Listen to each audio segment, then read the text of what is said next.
mesdames et messieurs, amis internautes, bonjour, merci de nous témoigner de votre fidélité toujours sur Canal Ivoire. Aujourd'hui, nous recevons le professeur Dadier Célestin. Il est le président par intérim de la FIDOP depuis que le président fondateur, Dr Bogasakou, a pris ses vacances. C'est lui qui assure l'intérim jusqu'au prochain congrès. Bonjour, professeur. Bonjour, cher ami. C'est un plaisir pour nous de vous avoir sur Canal d'Ivoire. Je pense que c'est la première fois. Oui, exactement, c'est la première fois que je vais intervenir sur votre canal. Merci beaucoup de vous prêter à nos échanges. Mais l'information enfin le sujet qui va nous intéresser, c'est le sujet relatif à un article paru dans un journal, précisément le Rassemblement, le quotidien Le Rassemblement, proche du gouvernement, qui a jeté un discrédit sur le président fondateur de la FIDOP. L'article est intitulé « Et Bogasakou prépare les esprits à des troubles ». Un article qui a amené, bien entendu, la Fondation à réagir. Alors, professeur, est-ce que vous pouvez essayer d'expliquer un peu le contexte dans lequel vous avez vu cet article-là? Moi, on peut dire que c'est le président fondateur qui m'a interpellé. Sinon, je n'avais pas vu l'article de la presse. Il m'a interpellé et je suis parti aussitôt lire l'article. Bon, j'ai trouvé que c'était tendancieux. Et puis, en tant qu'intérim de cette structure, j'ai dû convoquer d'urgence les membres à une assemblée. Et ce qui a été fait, et on a décidé de répondre. Parce que quoi qu'il en soit, nous sommes des défenseurs des droits de l'homme. Donc, Bogasakou est un homme. Et à ce titre, notre devoir, c'est de le protéger contre la vindicte populaire. Tout à fait. Et c'est ce que nous avons fait. Mais bon, voilà, c'est ce que je veux dire. Et en tant que président de la FIDOP, dans mon esprit, une ONG n'est pas frontalement dirigée contre un parti politique. On dit on défend les droits de l'homme. Donc, quel que soit le bord politique où les droits sont bafoués, nous avons le devoir de les défendre. Nous ne sommes pas un parti politique. Et en tant que tel, on a pris une position parce qu'on risquait tel qu'on connaît l'atmosphère sous nos tropiques, on risquait de mettre quelqu'un à la vindicte populaire et puis bon, on ne sait pas les conséquences. Alors, quelle interprétation donnez-vous à la motivation de ce journal dans une publication d'accusation? Non, bon, je me dis que le journal en tant que tel, je ne sais pas s'il faut condamner tout le journal parce que vous voyez, vous êtes journaliste et des individus prennent sur eux des initiatives qui n'engagent pas forcément tout l'organe. Je ne sais pas si c'est lui qui a fait la piste, qui est le directeur ou bien le propriétaire de l'organe, mais toujours est-il que tel qu'il a publié son test, cela est très risqué pour la personne, la sécurité de Boga. Ça, il faut le dire. Mais je ne peux pas d'emblée condamner tant que je n'ai pas des informations précises sur l'auteur de l'article. Je ne sais pas s'il faut condamner tout le journal, mais l'individu en tant que tel prend des risques d'engager tout l'organe vers des velléités qui risquent de dégénérer. Tout ça, c'est ça le problème. Oui, effectivement. Alors vous pensez que ces diffamations sont faites pour porter un discrédit sur l'ex-président ou bien sur la structure elle-même? Ah, mais c'est ça le problème. Parce que ici, on risque de confondre le président et puis la structure. Tout ceci, on détruit la surprise, il n'est plus le président. Tout à fait. Et tel qu'il a dit, il confond les choses en disant que le président de la FIDOC, il n'est plus le président. Il est l'ex-président. Donc, en tant que tel, il risque d'y avoir confusion entre la personne et la structure. Donc, c'est très dangereux. En même temps, pour l'individu et tous les membres de la structure. Là, il faut faire très attention. Alors, dans un pays très... Oui. Oui, Président, est-ce que vous pensez qu'il y a un risque réel d'instrumentalisation de cette affaire à des fins politiques à l'approche des élections, bien sûr?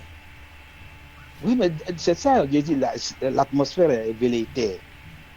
L'atmosphère est velléitaire. Donc, il faut que les uns et les autres, que ce soit de notre côté, que ce soit du côté des journalistes, il faut qu'on concourt à peser l'atmosphère. C'est notre devoir. Si nous aimons vraiment la Côte d'Ivoire, à parvenir à peser. Nous ne sommes pas, on n'a pas le droit d'être frontalement opposé au pouvoir en place. Ce n'est pas notre devoir. C'est-à-dire, on doit faire des remarques quand ça ne va pas bien, quand c'est dirigé contre les droits de l'homme, mais il n'est pas question qu'on s'organise comme un parti politique. Non. Donc le journal fait erreur. Bien, si c'est vrai, le journal fait erreur, mais le docteur Boga est le fondateur et il reste toujours un membre de la fondation. Alors vous, en tant que le président aujourd'hui, quelles sont les actions concrètes que vous avez pu engager auprès des autorités pour défendre et protéger le président, l'ancien président? Bon, il faut le dire clairement, des courriers ont été faits à l'endroit, disons, envers... ont été faits pour quand même protéger auprès du procureur de la République, de votre structure qui dirige les organes de presse. L'ANP. Oui, oui. Et puis y compris auprès du ministre de l'Intérieur. Donc, beaucoup de démarches ont été faites. Est-ce que vous avez eu un retour? Bon, à ce que je sache, je n'ai pas encore de retour. Alors, est-ce que vous pouvez nous donner quelques détails sur les plaintes? Vous avez aussi fait des plaintes contre des cyberactivistes, Sibli Dali et Rachel Crasso. Est-ce que vous pouvez nous donner les détails sur ces plaintes-là? Bon, je crois qu'il faudrait qu'on se consulte avant que je n'aille dans ce sujet. Oui, parce que pour le moment, je ne peux pas vous donner les détails. D'accord. Alors, parce que je suis à l'extérieur, je ne suis pas devant tout à fait. Mes documents pour vous donner les détails. D'accord.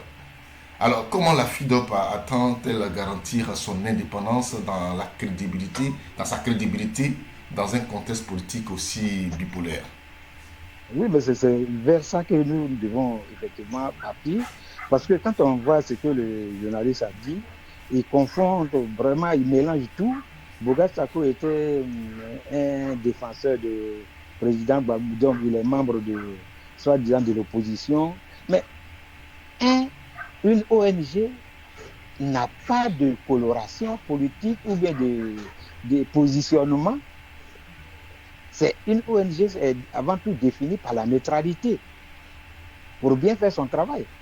Mais ils ont dénoncé le fait que dans notre interview, l'interview avec Canal Ivoire, quand il a dit que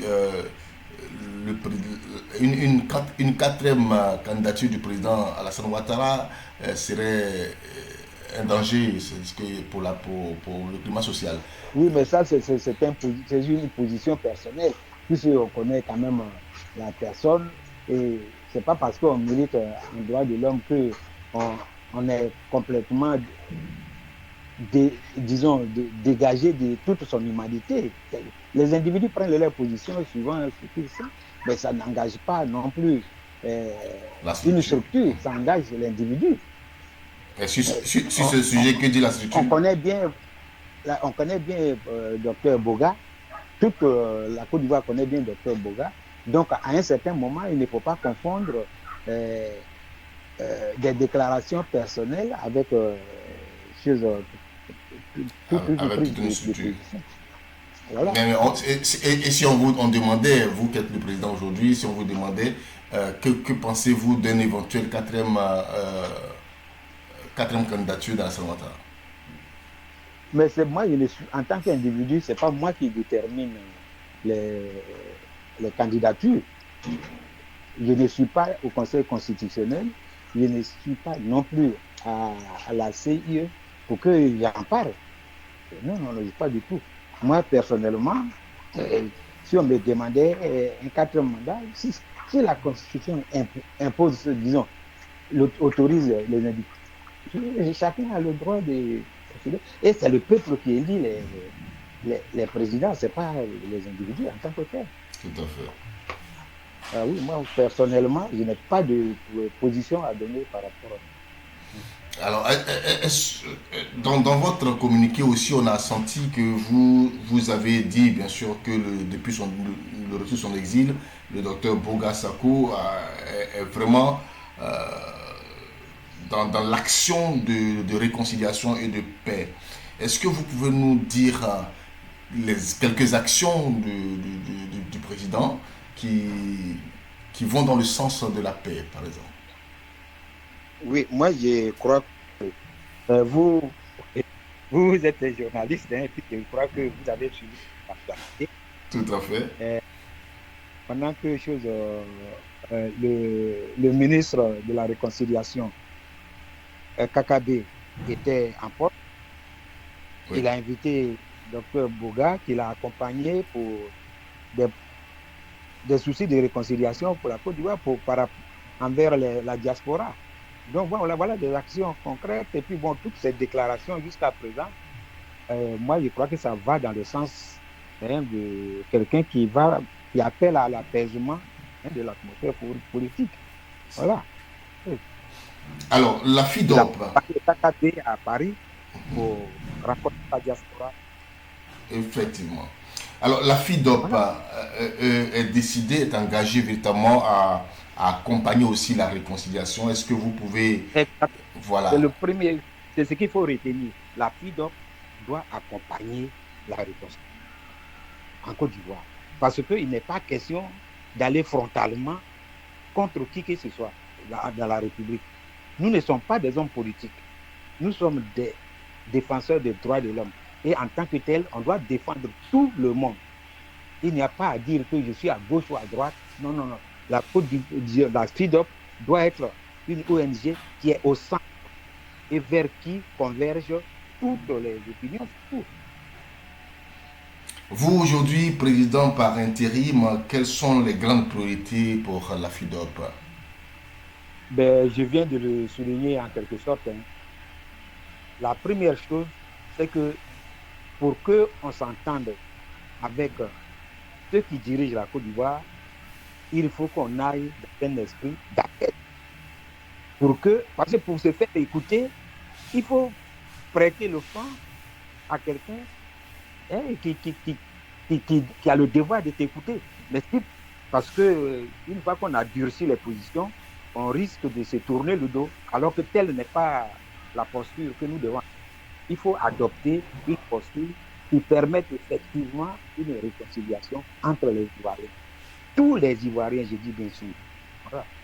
On va finir par cette question, un message à l'endroit de la presse, certainement qui est quand même critiqué pour sa manipulation de l'information. Est-ce que vous avez un message à l'endroit de la presse en général? Oui, la presse est animée par des hommes. Et qui dit homme, dit effectivement des susceptibilités. Et cette presse-là a un rôle fondamental. On appelle la presse, je crois, le 7e pouvoir, je ne sais pas. Mais le 4e pouvoir. 4e pouvoir, vous voyez, c'est trop proche là. 4e pouvoir. Ça veut dire que la presse a un rôle très important à jouer. Si vraiment les journalistes aiment la Côte d'Ivoire, il faut qu'ils fassent tout pour que la réconciliation soit effective en Côte d'Ivoire. Qu'on taise nos animosités, qu'on taise nos positionnements et qu'on aille vers une fraternelle réconciliation. Voilà, c'est ce que je veux dire. Merci beaucoup. Je rappelle que vous êtes le professeur Célestin Dadiega. Vous êtes le président par intérim de la FIDOP Merci de nous avoir accordé ce temps. Nous étions en train de parler de l'article à polémique du quotidien Le Rassemblement qui accuse le docteur Boga Sako de préparer les esprits à des troubles. Merci et toutes les fois que vous aurez envie de pouvoir parler sur Canal d'Ivoire, nous sommes à votre disposition. Merci, cher ami Bédia. C'est ça. David. C'est ça. C'est ça. Merci beaucoup, professeur. Donc, beaucoup. Okay. Merci beaucoup. Okay. Comme je le dis, hein, nous autres, nous n'avons pas un autre pays où aller se réfugier. Et il faut que, en Côte d'Ivoire, les gens apprennent à ne pas mettre le feu dans notre pays pour qu'on vive en paix. Voilà, c'est tout ce que j'avais. Merci beaucoup, professeur. Que le Seigneur vous garde.